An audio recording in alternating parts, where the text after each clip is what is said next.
9 million investor Pakistani जिन्होंने crypto में investment की, 90 लाख लोगों ने इन्वेस्टमेंट की। और स्टॉक मार्केट में 2.5 से 5 लाख।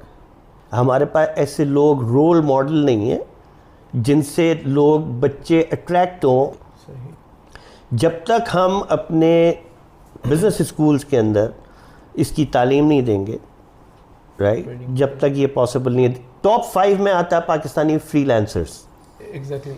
अभी फ्रीलांसर्स हैं, they are making good money because they are making money in the dollars. So अगर जो डॉलर्स में कमा रहे हैं उन बच्चों को यही नहीं पता कि हम इस पैसे को इन्वेस्ट कहाँ करें। इंस्टीट्यूशन बनाने पड़ेंगे जहाँ पे वो बच्चे आए और हम उन बच्चों को बुलाएं, फिर उनको इंटर्नशिप दें, उनको सिखाएं और उनको बताएं कि कैसे काम। जिस तरह अगर आप फॉरेक्स का काम देखें या आप इंटरनेशनल स्टॉक्स में देखें, मॉक अकाउंट्स खुलते हैं, लोग उसमें प्रैक्टिस करते हैं।